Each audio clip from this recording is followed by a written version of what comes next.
historical evidence that shows us that the Bible is a reliable document, that we can trust the Bible. And our speaker this afternoon for that is going to be Logan Gates. Now, if you were here last night at the youth event, Logan spoke and he was talking about how people amass evidence, and people always look for that, 100% proof that you don't usually get. What you get is lots of evidence that's built up, and his tagline he kept saying over and over again, it's not proof, but it is evidence, and just build that up. And so this morning I was reading to my boys who were here last night, I was reading them Isaiah 45, where over 100 years before a guy named Cyrus was even born, even came on the scene, God predicts through his prophet Isaiah that he's going to raise up a person named Cyrus, who he's going to make a king, and who is going to let the people go back from captivity, would set them free for nothing at all, and would let them go back and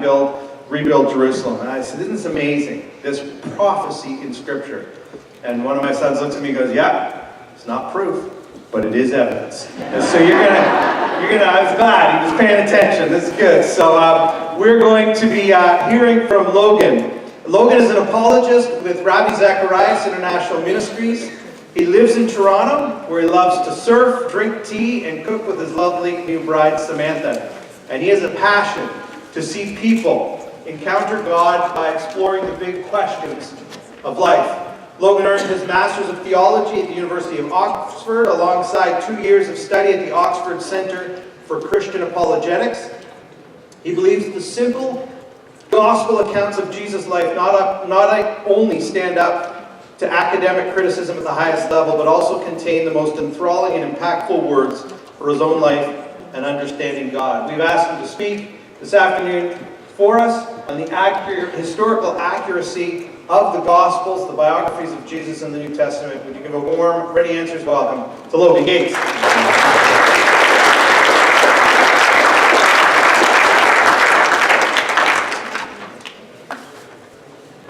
Great, well, it's an honor to be back with you. I promise the fire hydrant will soon be turned off. We're wrapping up the day. This has been a lot, I imagine, for you. We have 2 more talks, mine, and then one last one to wrap us up. But I hope you'll hang with us. I'm really excited about what we're exploring now. The topic I'm looking at is not just the historical accuracy of the Bible as a whole, but if we could focus a bit more on often, I think, what's one of the most meaningful parts of the Bible. How do we know we can trust the Gospels? And I want to begin by wondering about why this is such an important question, about the Gospels in particular. This is a photo of Yuri Gagarin. He was the first human to go to outer space. This was in the time of the Soviet Union. Yuri was Russian. He went to outer space and returned to Earth. And what he said in Soviet media, atheist at the time, he had been to the heavens, but he saw no God up there. And also living around this time was C.S. Lewis. C.S. Lewis read this in the newspaper, and he wrote a little snarky op-ed just to give a little response to Yuri. And Lewis said, if there is a God out there, looking for God in outer space is a bit as silly as looking for Shakespeare in the rafters of a playhouse. In other words, that if there was a God, the way that he would relate to us in this world would be a lot more like the way Shakespeare would relate to the characters of his play. And you wouldn't find this author of the story in the rafters above the playhouse, but you'd find out about the author in ways that the author had shown himself in the play he had written. And Lewis wonders, could it be that the author could give a clear revelation of himself if he wrote himself into his own story? And I just want you to imagine that for a moment.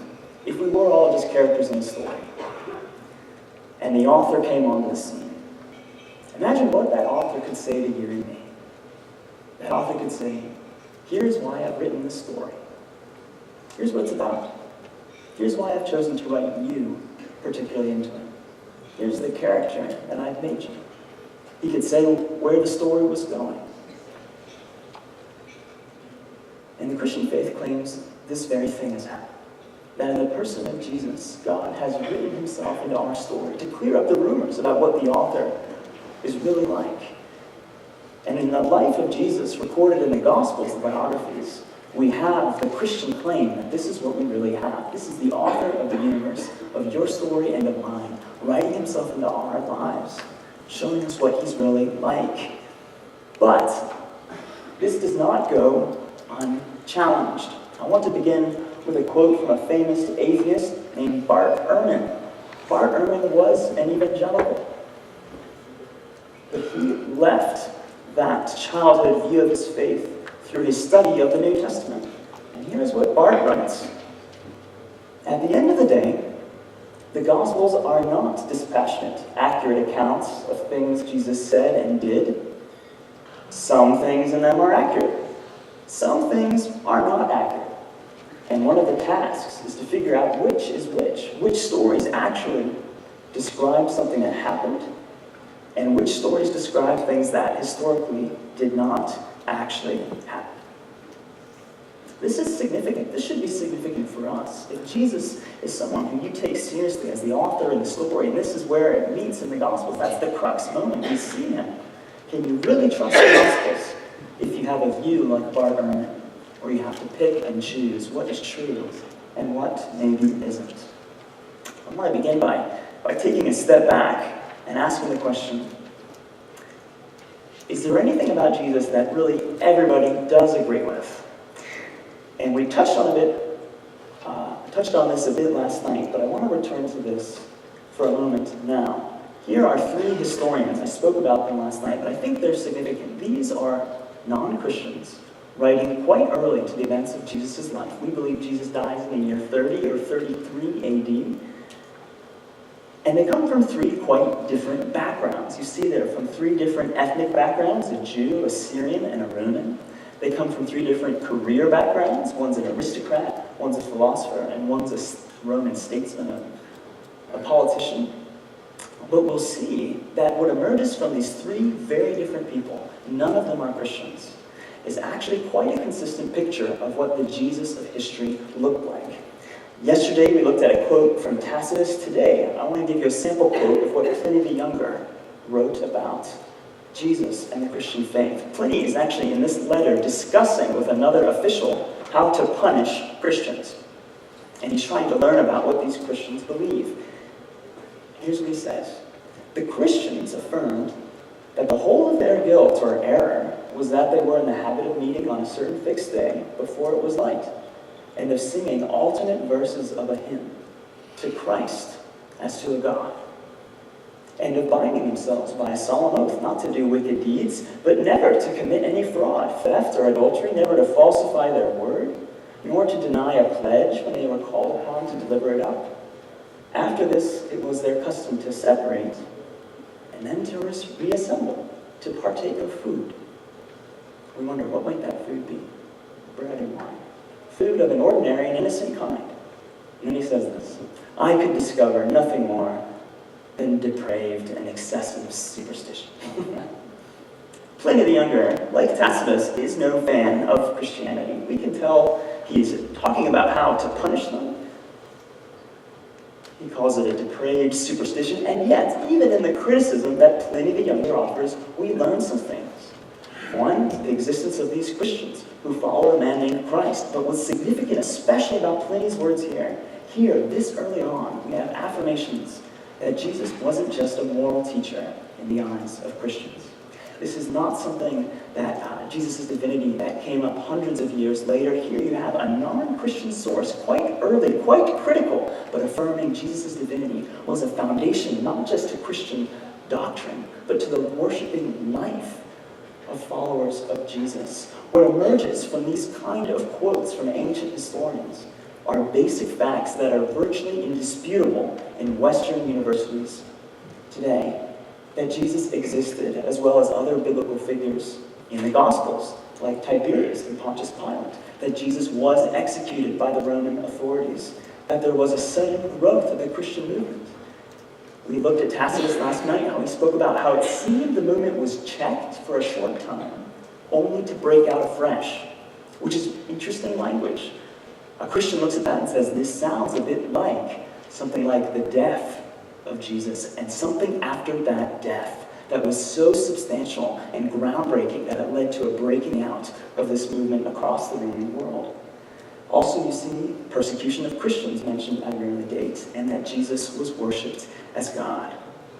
But maybe, again, we look at these dates and we say, well, these dates are actually quite late.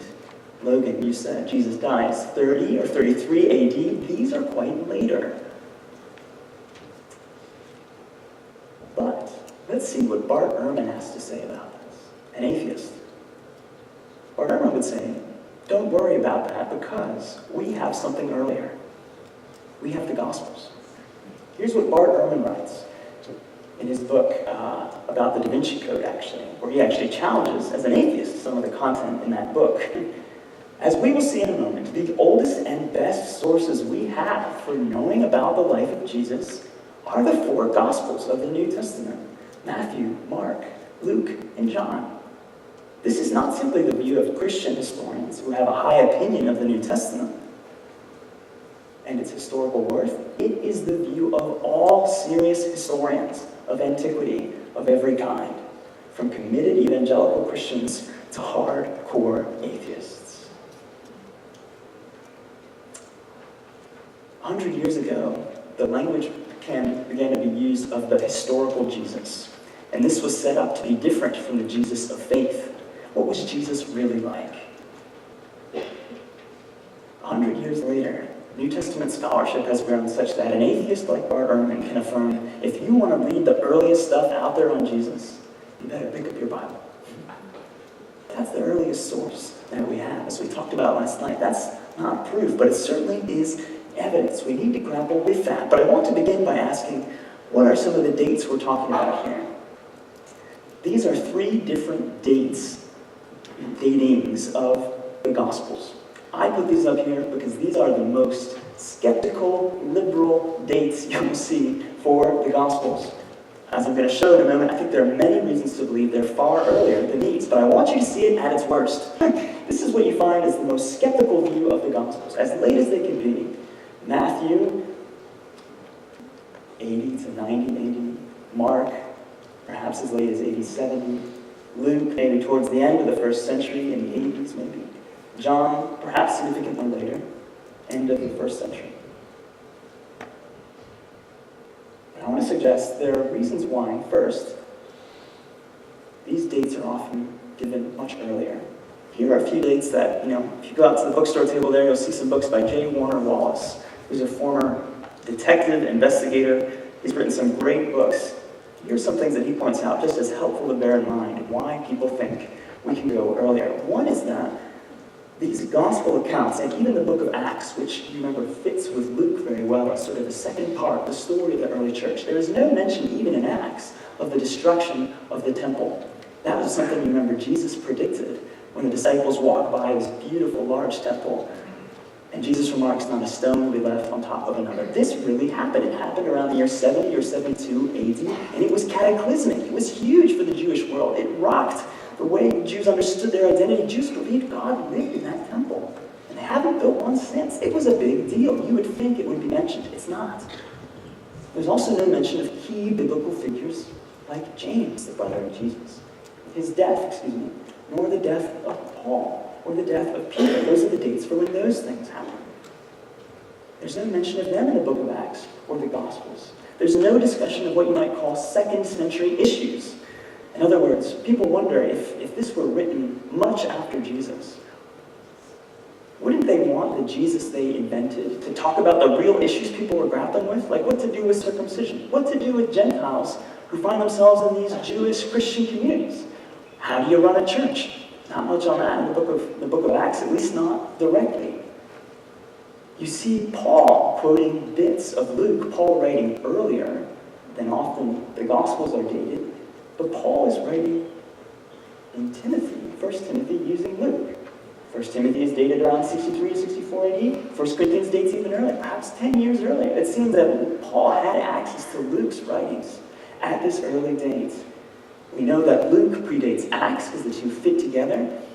And the general view that many scholars have is that Mark predates Luke. So we have Matthew, Mark, Luke, and John. Most scholars today, though it's not unanimously agreed, believe that Mark was written first. It seems that Matthew and Luke had access to Mark. That was one of the sources they consulted. But they also had some of their own sources, and we'll see that they took Mark seriously because they traced it to the eyewitness testimony of Peter. But they also had some of their own eyewitness sources.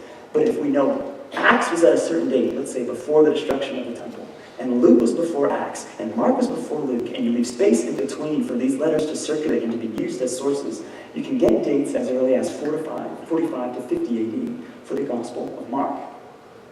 This just to show these dates can actually be pressed quite earlier than the ones we saw here a moment ago. However, even using these dates, I want to say there is still something significant we can hold on to here.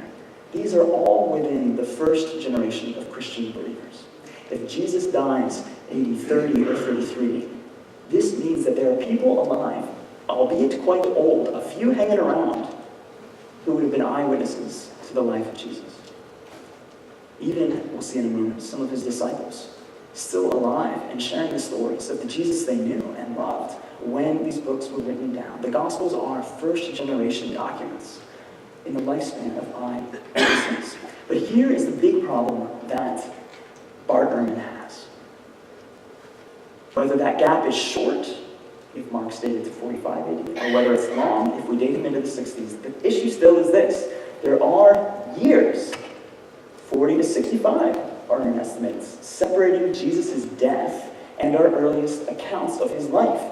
And we need to know what was happening to the memories of Jesus precisely during that time gap. However we swing it, there's going to be a gap of time between when Jesus actually lived and when these documents are written down. And the question Ehrman has is, how can you trust the messages, the stories, the events weren't lost? And he has something in mind a lot like this. This is a wonderful Norman Rockwell painting, probably about gossip, but I think it's great for us to think about the telephone game. This is a bit of what Bart Ehrman has in mind. You remember this game of telephone? Someone makes up a story, it's like a birthday party game, something that's maybe elaborate or has a few confusing names, and then they whisper it to the ear of someone, who whispers it to the ear of someone, and then it goes all the way down the line, and it's funny at the end to compare how much the stories are lost. And Bart Ehrman is wondering whether something very similar has happened to the person of Jesus. When we're talking 40 to 65 years, I said this last night, I still think it's true. I can't remember what I had for breakfast yesterday. How can someone remember what Jesus did 40 years ago? This seems to present a real problem. Can we trust the Gospels? And I basically want today to make one point. In the last 20 years, there has been a revolution of scholarship on the New Testament that has radically increased even scholars at the most skeptical level. It has increased their confidence in the reliability of these texts, and that has become primarily through a distinction here. What Bart Ehrman is talking about is oral tradition. Oral tradition is where Bart Ehrman envisions there was this community of followers of Jesus, and they remembered Jesus' life, but also new people were becoming Christians, and they sort of shared amongst one another in sort of a communal, anonymous way what Jesus had said, and that got passed on and on and on over the years, and eventually one of those guys, 40 years later, wrote something down. This was the standard view of the Gospels for a couple centuries.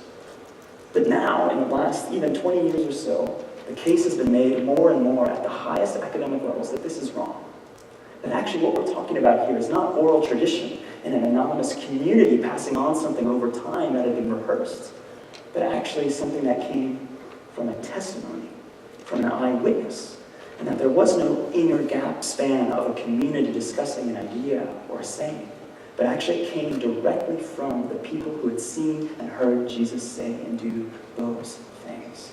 And the book that's made this case stronger than any others is a book called Jesus and the Eyewitnesses. And if you're looking for the most academic treatment on this kind of question, can you really trust the Gospels? This is what you're looking for. Richard Balcom is a professor at St. Andrews University in Scotland. He and N.T. Wright up there are really holding down the fort in the world of biblical studies and why you can have confidence to believe the Christian scriptures are really trustworthy. Here's what Balcom writes. This is the thesis of his book I suggest we need to recover the sense in which the Gospels are testimony. That does not mean that they are testimony rather than history. It means that the kind of historiography, the kind of history that they are, is the testimony kind. It's based on eyewitness accounts. And in this book, Bauckham goes at lengths to show that that's really the case. And the first thing he has to show is that eyewitness testimony was something that actually mattered in the ancient world. So I work for RZAM. We have actually an office near the CBC building in Toronto. And I was surprised, though I shouldn't have been, when I came to the CBC building, there are huge garages on the basement floor. And I was thinking, what is this for? But of course, you realize this is where all the vans are that have the satellite towers that go out to investigate the stories. This is how news works in the 21st century. The CBC, in prime Toronto real estate, pays for these giant garages because that's a huge part of their work. They want to go out and speak to the eyewitnesses. That's how you know you can trust the story. Who was there? I don't care what's been written by someone who was a friend of a friend. Let's get to the facts. That's how the CBC does it. What Bauckham finds is that this eyewitness testimony practice is something that we even find in the ancient world. Here's a historian named Lucian reflecting on how history should be done 2,000 years ago. As to the facts themselves, the historian should not assemble them at random, but only after much laborious and painstaking investigation. He, the author, should for preference be an eyewitness, but if not, he should listen to those who tell the more impartial story. Bauckham finds that this is not just one guy talking about this, but actually some of the greatest historians of the ancient world, Thucydides, Polybius, Josephus, and Tacitus, were convinced that true history could be written only while events were still within living memory, as they valued as their sources the oral reports of direct experience of the events. This was standard good historical practice. Fascinating. They wouldn't even dare to write on an event that happened before their lifetime. It wasn't their place.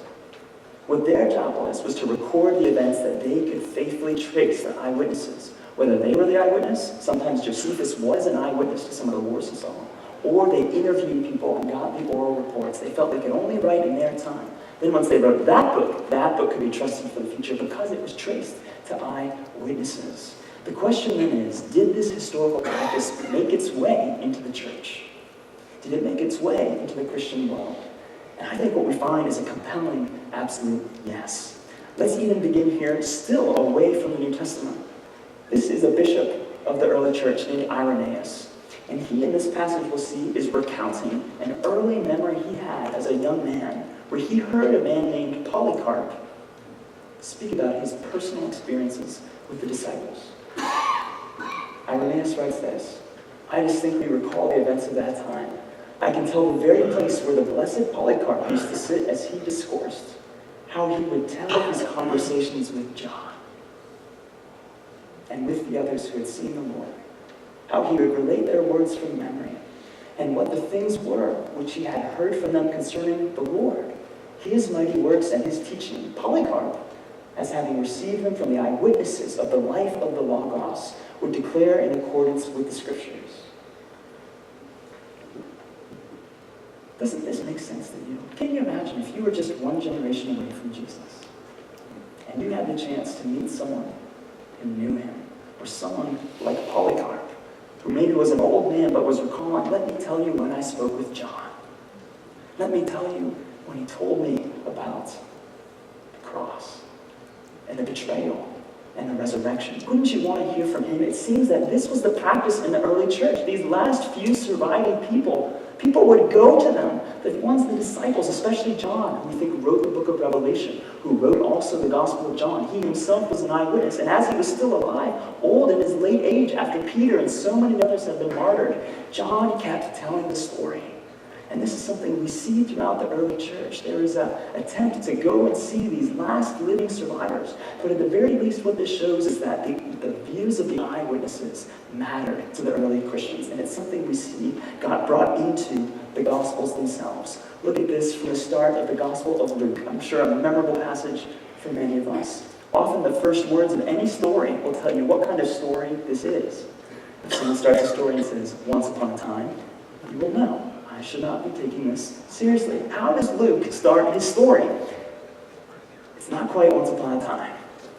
Inasmuch as many have undertaken to compile a narrative of the things that have been accomplished among us, just as those who from the beginning were eyewitnesses and ministers of the word have delivered them to us, it seemed good to me also, having followed all things closely for some time past, to write an orderly account for you, most excellent Theophilus, that you may have certainty concerning the things you have been taught.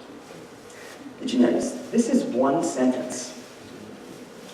Luke's got a lot to say. This is pretty far from a once upon a time kind of start to his gospel. Luke is taking this seriously. He's saying at first, look, I didn't go into a cave and get a personal revelation straight from God right to me. That's not my story. A lot of people are writing about this because these events happened publicly. And it's probably true that Luke here is referring to Mark as one of these people already compiling the events of Jesus' life. He speaks then of these eyewitnesses and how these eyewitnesses delivered this message to him as he did his research. He follows all things closely. He writes historical accounts. And we see in here the very historical practice I see in the CBC and that we see in these ancient historians as well. Malcolm is making the case. This is actually eyewitness testimony. And what Malcolm will go on to say is that there are reasons why we can see this looks like eyewitness testimony. Here's a list of things that accumulated by a guy named Peter Williams out of Tyndale House in Cambridge. He looks at the stuff in the Gospels and he says, this sort of stuff could only be written by someone close to these events. Take, for instance, the number of places mentioned in the Gospels. 60 places in each of the 4 Gospels mentioned. That's like cities, that's like gardens, that's like places, mountains and rivers. 60 mentioned. When it comes to the Gospels that are often, brought up on TV specials, could this be the real gospel? Take, for instance, the Gospel of Thomas, Gospel of Philip. They date much later to start than the 4 Gospels in the New Testament. But we see are things like this. There's only one place mentioned in the Gospel of Thomas. I believe it's Jerusalem. Not that, it didn't take that much inside knowledge for you to know what Jerusalem was. Gospel of Philip mentions 3. I believe it's Nazareth, Jerusalem, and Galilee. Those are pretty well-known places. But if you knew 60, that sort of shows this is written by people who know this area. We see geographic knowledge. We were speaking a moment ago from Gary about places like Jericho and how that was outside of Jerusalem. And if you've been to Israel, there's a big hill down from Jerusalem to Jericho. The gospel writers seem to know this. They're not writing from thousands of miles away. They know it's a hill down to Jericho. When Jesus feeds the 5,000, it's described as grassy land around the Sea of Galilee. Now, if you've been to Israel, a lot of Israel is desert. And it's desert for a lot of the year. But around the time of the Passover, when that event happened, the grass would have been green. Someone was pretty close to these events to know that. We see that there are tax collectors mentioned, Matthew and Zacchaeus, and they're mentioned in the border towns of the Roman Empire. Jericho, Capernaum, that's where the tax collectors would be. That's where you collect the taxes. We see that there were certain practices when we look at Jewish documents from this time period that to display, frustration and blasphemy, you would rip your clothes. That's something we see in the Gospels. We see even a description of clubs, ceremonial clubs, that the Jewish priests would carry. How could you know that? There's ongoing debate in the Jewish world about dill and cumin and whether we should tithe them. That's something Jesus spoke about. Whoever wrote these things knew that they were close to the events. The Sea of Galilee. This is something funny, I think. You all have a lot of water up here in Sault Ste. Marie. Huron, Superior. These are big lakes. If you go to see the Sea of Galilee, you will see it is not that big a lake. It takes like 30, 40 minutes to drive around. What's funny is that they still refer to it as the Sea of Galilee. Because if that's the only sea you know, you'd think of it as a sea. But when Luke writes about the Sea of Galilee, Luke's from Antioch, we think, near the Mediterranean. Luke knows what a sea is. He calls it just a lake. But what this shows is that here are people who knew this area well. This is not something that could have been invented from far away. But here I want to get on to the real new thing Malcolm brings up in his book. It's something that we haven't thought about. And I want to ask you, can anyone guess what's significant about these names up here? Any guesses? It's kind of hard to guess, but these are the most common boy and girl names of Canada in 2017. So maybe you're up there, maybe you're not, maybe you're expecting, you can take these seriously. I don't know if you want to be like a fit in with everyone or a different kind of person. Anyhow, these are the names. Now what's interesting, and what Balcom thinks about, is look, if 100 years from now someone was reading a story, a historical story, something that happened in our area at this time, what they might expect to find are people with these kind of names. Because these are the names of our day. And if we found total names that didn't match up at all, we might think, well, can we really trust this came from this time period? And what is amazing is that Balcom has done something exhaustively with the names from ancient Palestine. He uses the work of an Israeli scholar named Tal Ilan, who, looking through everything from legal documents to funeral records to Jewish scriptures to the early Christian texts as well, has found from the 5 centuries here, he lays out 2,953 names. Can you imagine adding all of those up? Someone did it. And then there's all those occurrences, but in the end, there were only 521 names that they found used in Palestine. The most common male names you find right here. Simon, in order. Simon, Joseph, Eliezer, which is Lazarus, Judah, Johannan, which is John, Joshua. Female names, Mary, Salome, Martha, Joanna, Sapphira. These are the most common names of the time around which the Gospels were written. And what Balcom has done is he's actually looked at not just what those common names were, but he's looked at how frequently they came up. So for instance, Balcom found that 15%, this is setting the Gospels aside, this is saying in all of the names he found in ancient Palestine from this time, 15% of men had one of the 2 most popular names, Simon and Joseph. Then he says 41% of men bore one of the 9 most popular names, which we saw a few of on the other slide. And what Balcom does, which starts to become cutting-edge scholarship, is he compares this to the names in the Gospels. And what Balcom finds is stunning. Look at in the Gospels. Of the names found in the Gospels, 18% of men bear one of these 2 most popular names, Simon and Joseph. 40% of men bear one of the 9 most popular names. The statistics start to match up. And perhaps you might think, maybe he's just toggled these numbers to make it work that way. But look, Balcom did something even more interesting, I think. He left Palestine and said, let's look at other names of the same time period in Egypt, where the Jewish diaspora was, where Jews had, in many cases, left Israel. And what we find there are the names are totally different. Eliezer is the first one. Barsabbas, Joseph, Josephus, Pappus. There's definitely none of those last 2 in the gospel accounts. There's maybe 1 or so of the other ones. But compared to all the Simons, can you remember how many Simons there are? Simon Peter, Simon of Cyrene. And they always have to distinguish between the ones, Simon of this and that, because there were so many. But what we find is this seems to match up. If this were eyewitness testimony, the names would come out this sort of way. The statistics seem to match. But along the names, there are other interesting questions we can ask. Have you ever wondered why we have some names in the Gospels, but other times we don't have them? Take, for instance, Bartimaeus, the blind man healed outside Jericho. He's named, but interesting, we don't have the names of the deaf and the dumb man from Mark chapter 7. At the crucifixion, we're told about Simon of Cyrene. He gets a name. He was there at those events, but we're not told about the servant girl who was asking Peter all those questions. On the road to Emmaus, there were 2 people walking with Jesus, but we only get the name of one of them, Cleopas. Why is that there? When it comes to the new followers of Jesus, we have Nicodemus in John 3. But the Samaritan woman, the woman at the well, she's not named. And what Balcom argues is that this must be accounted for. We cannot just look at this as random. Why would it be that some names are included and some names aren't? Here's what Balcom said. The most probable explanation is this. All of these people joined the early Christian movement and were well known, at least in the circles in which these traditions were first transmitted. Many of these people were themselves the eyewitnesses who first told and doubtless continue to tell the stories in which they appear. The reason why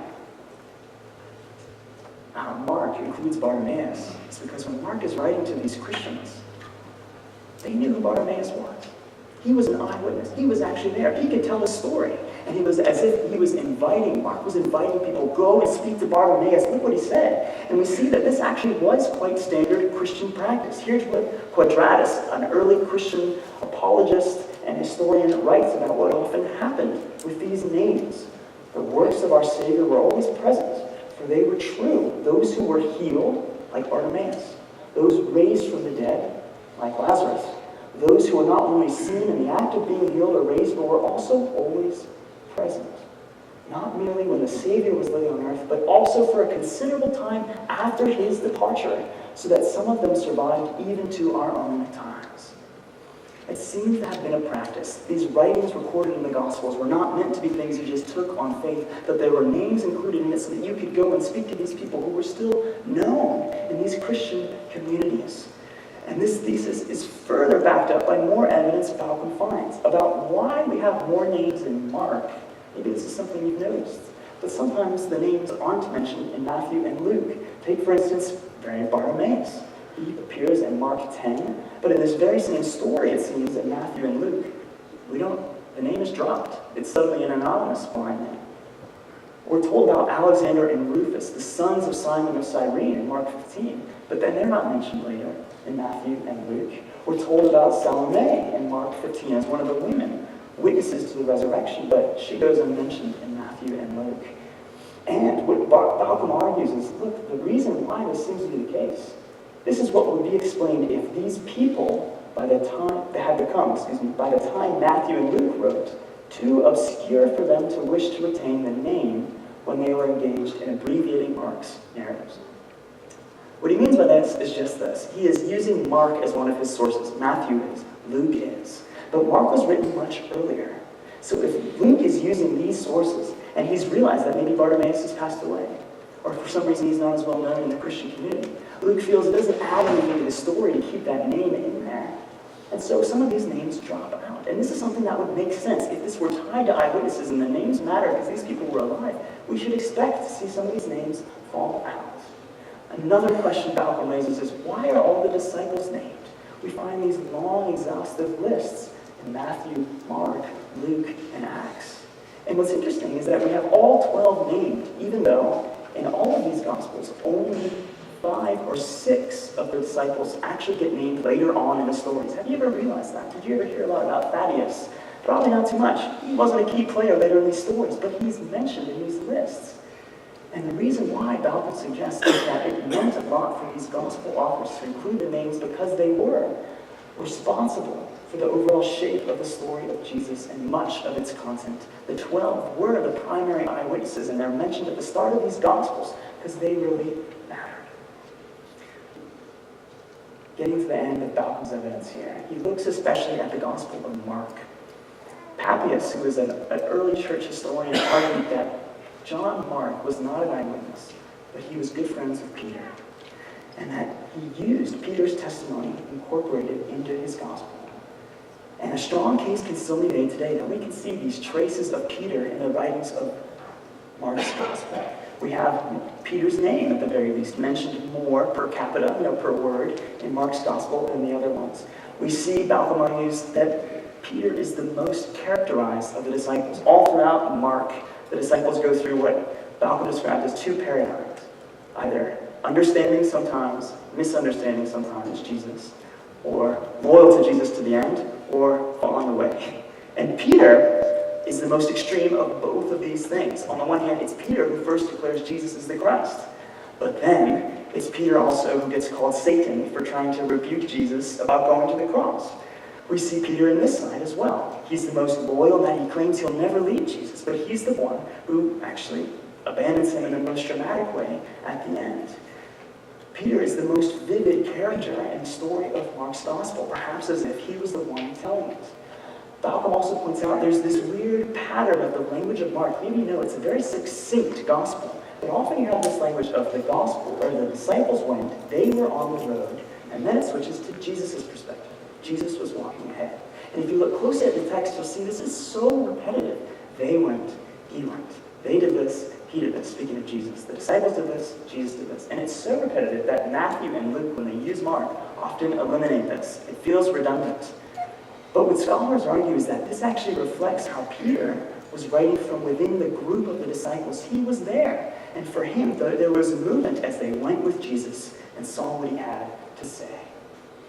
And lastly, there's this interesting ancient historical device called an inclusio, which we see in the Gospel of Mark as well. An inclusio is when you want to show your eyewitness, your main eyewitness, by having him at the very start of the book and at the very end. so that people could know, this is the thread that weaves it all together. This is why you can trust me. So look, for instance, the role that Peter has in Mark 1. As Jesus passed along the Sea of Galilee, he saw Simon, that is Simon Peter, and Simon's brother Andrew casting a net into the sea, for they were fishermen. What's significant here is, why do we need to be told it's Simon and Simon's brother? Why aren't we just told Simon's brother? Simon and his brother Andrew, that would have been fine. But the name Simon is repeated twice. Mark is making his case. Simon is going to be someone central to my story. And we see here at the end that Peter is there at the very end as well. You maybe know that poignant scene when the angel tells the women to tell the disciples, but also to tell Peter about the resurrection. And there's something beautiful in that, about the way Jesus is restoring Peter, wanting him to know that he had raised. But there's also something historical going on here. This is the bookend of Mark's story. Go and tell Peter. Peter was his source. We come back to this question, though, of memory. What did I have for breakfast yesterday? I don't know. Can we trust even the memory of these eyewitnesses? I think Malcolm makes this case over and over. We can tell. There is no gap between Jesus' life and the stories that are told. But in his study of psychology and how memories are passed on, there are certain things about memories that we don't tend to forget. If these memories are unique, and unique events, if they're consequential events, if these were events that really mattered, if these were events in which you as a person were involved, and if these were events you have frequently told people about. I mentioned last night I just got married 5 months ago, which was an exciting day. And, I can't tell you what I had for breakfast yesterday, but I can tell you about my wedding day. And I imagine many of you can as well. You remember a lot of the details, who was there, and what you were wearing, what made that day special. And why do you remember that day? Because it was a different kind of day. And there's a philosopher, Paul Ricoeur, who refers to uniquely unique events, and that is what the gospel events were referring to. Whatever we make of Jesus, here was someone who had an impact on people. People didn't leave Jesus the same. These are the kind of memories, if anything stuck with you, especially if you were having to tell it over and over, as people kept asking you, what was he like? You would be rehearsing to yourself. There's a strong case that can be made about themselves, that this is reliable testimony. We see this ring of truth, not just in these clues with the names and that sort of thing, but in the kind of narrative that the Gospels present. We see, for instance, how the disciples, if we were to expect them to be making this up to get people to join their movement, aren't painting themselves in the best light, like might be best if strategically they wanted to do that. We see that they're always bumbling around. Peter denies he even knows Jesus 3 times. If Peter's the head of this early church, that's not a good way to get people to join your movement. We have Jesus calling Peter Satan. The disciples misunderstand Jesus' teaching. These weren't followers who could say, we always were one with Jesus. They were often totally on different pages. We see the disciples are surprised at the resurrection. It's hard for them to believe it. Even Thomas, after his best friends have told him what they've seen and heard, he has trouble. It's not the kind of thing you'd invent. Maybe it's in the story because it really happened. We see something similar with the role of women. I mentioned this again last night, using this word inclusio again, as eyewitness at the start and at the end. In Luke's gospel, women are brought in pretty close to the start. It's in Luke chapter 8. We have the mention, Mary Magdalene, Joanne, Susanna. These women are mentioned again at the cross. And lastly, they're at the resurrection.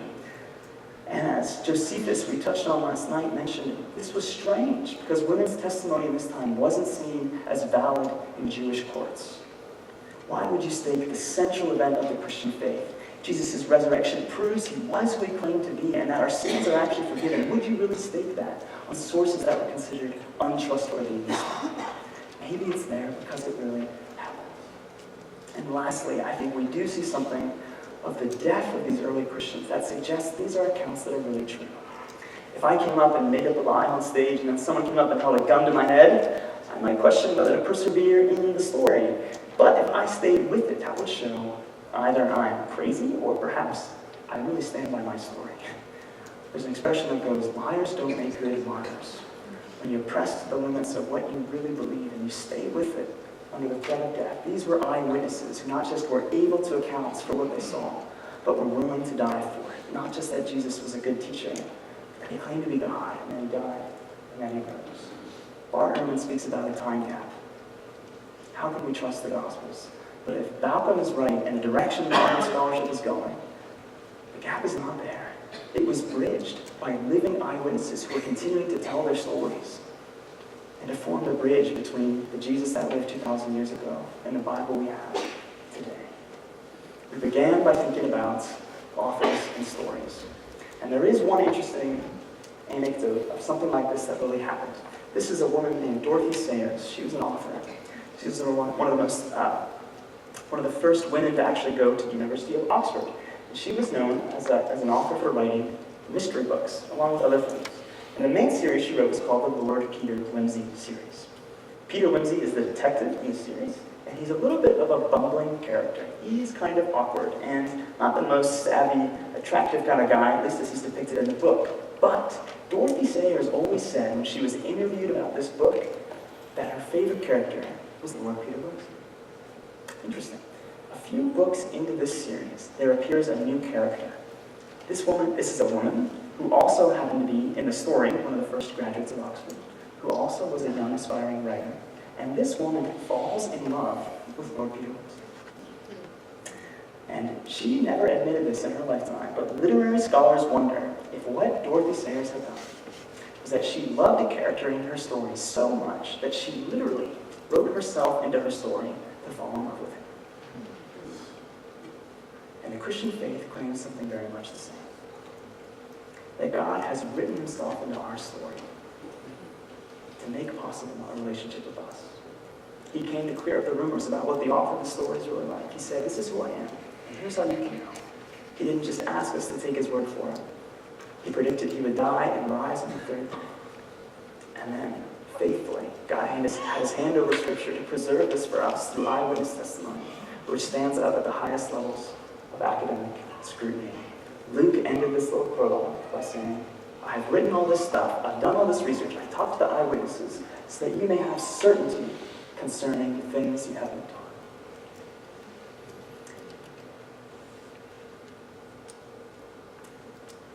What this means is that if we can be certain about these events, that translates to a kind of certainty we can have about God. If Jesus was the author of the story, we can know. Do you know what God is like? You can feel like he's so far. How can you really know? Your view, is it better than mine? Who knows? But what Luke is saying is if this really happened, you can know what God is like. And furthermore, I think he's saying you can know where you stand with God. If Jesus really died, and you know that from the history, you can know he's died for your sins. If he really rose, you can know that Jesus was who he said he was. You can know that he was raised for your justification, as Paul writes. If Jesus really ascended, if that happened in history, you can know Jesus is at the right hand of the Father. He intercedes for you and for me.